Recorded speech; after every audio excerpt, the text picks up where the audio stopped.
मुझे उस जगह की एक फ़ोटो दिखाई दे रही है जहाँ आपने कहा था कि उसी जगह पे, उसी वैली में रुद्राक्ष मिलते हैं। करेक्ट।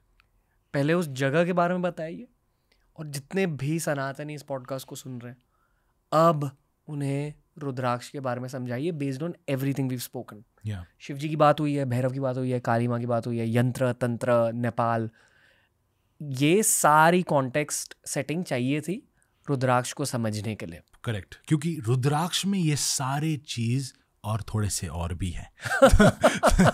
तो रुद्राक्ष देखिए, नेपाल एक देवभूमि है, लेकिन नेपाल में एक ऐसा वैली है, एक ऐसा जगह है जिसको अरुण वैली बोला जाता है। Arun valley is the deepest valley in the world, और यहाँ का एनर्जी ऐसा है कि वहां पर ही रुद्राक्ष जो है उगता है। रुद्राक्ष का पेड़ जो है, अगर रुद्राक्ष का ओरिजिन के बारे में बात करें तो रुद्राक्ष ऐसा चीज़ है, पहले रुद्राक्ष शब्द को समझ लेते हैं, उसके बाद में अरुण वैली के बारे में भी आपको थोड़ा सा बताऊंगा। रुद्राक्ष शब्द बहुत भारी शब्द है, बहुत, इट्स अ वेरी पावरफुल शब्द इन इटसेल्फ। अब कलयुग में है तो इसमें भी बहुत ज़्यादा डिबेट है कि रुद्राक्ष का अर्थ क्या होता है। कोई बोलते हैं कि रुद्राक्ष जो है रुद्र का अक्ष यानी कि आँख है, कोई बोलते हैं कि रुद्राक्ष यानी कि रुद्र का अक्ष यानी कि आंसू है। तो इसमें ही डिबेट हो रहा है। रुद्राक्ष का अर्थ जानने में तो किसी को लगा ही, दे आर नॉट इंटरेस्टेड, ये डिबेट कर रहे हैं। लेकिन अगर हम डीपर जाए, सनातन धर्म के फॉलोअर्स हैं हम ये माइन्यूट और बहुत कंस्ट्रेन्ड माइंडसेट के साथ हमको जीना हमारा सनातन धर्म ये नहीं सिखाता। तो जाने तो हम पहचान जाएंगे कि दोनों सही है। रुद्र, शिव और रुद्र एक शब्द है। पहले ये जानना भी जरूरी है कि शिव कौन है और रुद्र कौन है।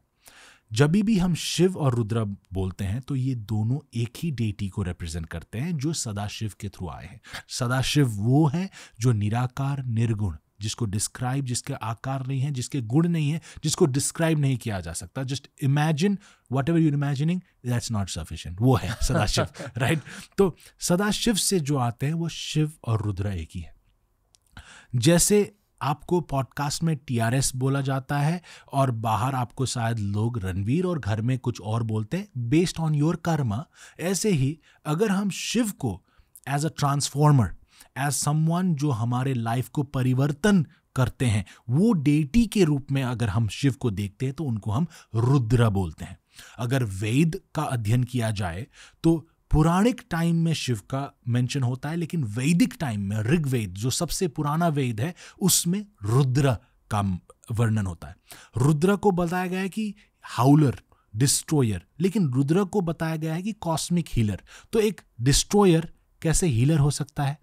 क्योंकि डिस्ट्रॉय क्या कर रहे हैं रुद्र इस चीज को डिस्ट्रॉय करते हैं कि वो आपको रूपांतरण करवाते हैं, ट्रांसफॉर्म करवाते हैं।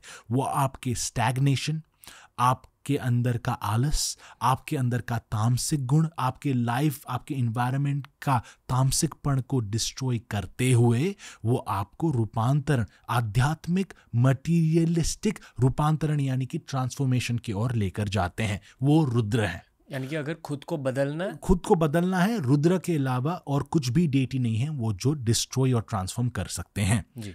रुद्र का अक्ष, रुद्र का अंश।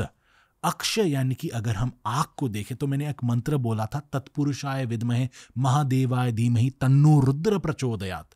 हे रुद्र, मेरा आँख खोल दो कि मैं पृथ्वी और मेरा जन्म और मेरा मकसद को जान पाऊं। तो रुद्र को अगर हम अक्ष यानी कि आँख के रूप में देखेंगे तो रुद्राक्ष एक ऐसा मंत्र, तंत्र और यंत्र को मिलाने वाला ऐसा एक साधन और साधन फॉर साधना है जो आपका आँख खोल सकता है, क्योंकि ये रुद्र का आँख है। अगर हम रुद्र को आंसू यानी कि अक्ष को आंसू के रूप में देखें तो हम जान पाएंगे कि ऐसा एक कथा है शिव पुराण में कि शिव एक तपस में थे, बहुत गहराई का, थाउजेंड्स ऑफ ईयर्स का उन्होंने तपस किया।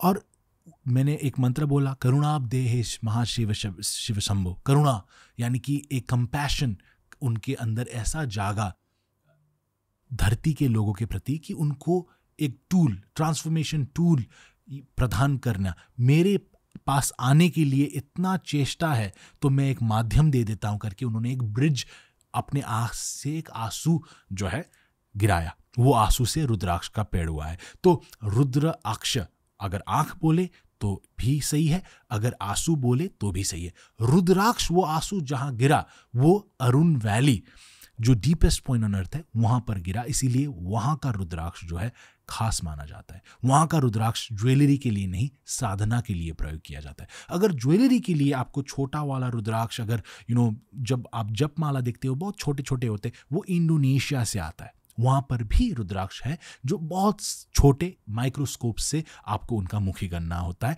वो ज्वेलरी पर्पस के लिए होता है। लेकिन साधना के लिए जो रुद्राक्ष पाया जाता है वो अरुण वैली नेपाल में ही पाया जाता है। वो जो आपने हाथ पे पहना, जो मैंने हाथ में पहना है, ये अरुण वैली का और नेपाल का ही रुद्राक्ष है।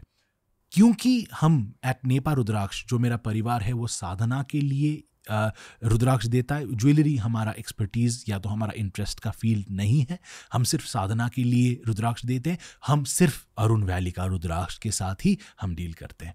तो that is the rudraksha that we provide to the people. Okay, बचपन में आप पहली बार अरुण वैली कब गए? अरुण वैली और मेरा संबंध जो है, लाइक आई सेड, मेरा जन्म से भी पहले का संबंध है, क्योंकि मेरा ग्रैंडफादर जो हैं, he was one of the first people जिन्होंने काठमांडू में ही अरुण वैली का रुद्राक्ष को लेकर आने के लिए जो रोड, जो इंफ्रास्ट्रक्चर्स का कंस्ट्रक्शन हुआ है, उनका बहुत बड़ा योगदान उसमें है। नहीं तो पहले क्या था कि अरुण वैली से पहले रुद्राक्ष जाते थे दूसरे जगह में और वहाँ से इंपोर्ट करते। नेपाल का जियोग्राफी बहुत टफ है, आज भी अरुण वैली जाना मामूली बात नहीं है। 4 आवर्स का ड्राइव के बाद, and that's not a easy drive like like a highway drive. वो ऐसा ड्राइव है जहाँ पर इट्स अ स्पाइरल, जहाँ पर अप्स एंड डाउन्स, लेकिन योर भक्ति इज सच कि आप पहुँच जाओगे और वहाँ पर पहुँचने के बाद वो ड्राइव आप भूल जाओगे, ऐसा एनर्जी है वहाँ पर। तो छोटे से ही मैं गया हूँ अरुण वैली, लेकिन अरुण वैली का संबंध, जैसे कि मैंने बोला, मेरे परिवार के साथ बहुत गहरा संबंध है। क्योंकि देखिए, कुछ भी काम अगर आप धर्म के साथ करते हैं तो उसका अर्थ जो है आपको अटैचमेंट नहीं देता, राइट?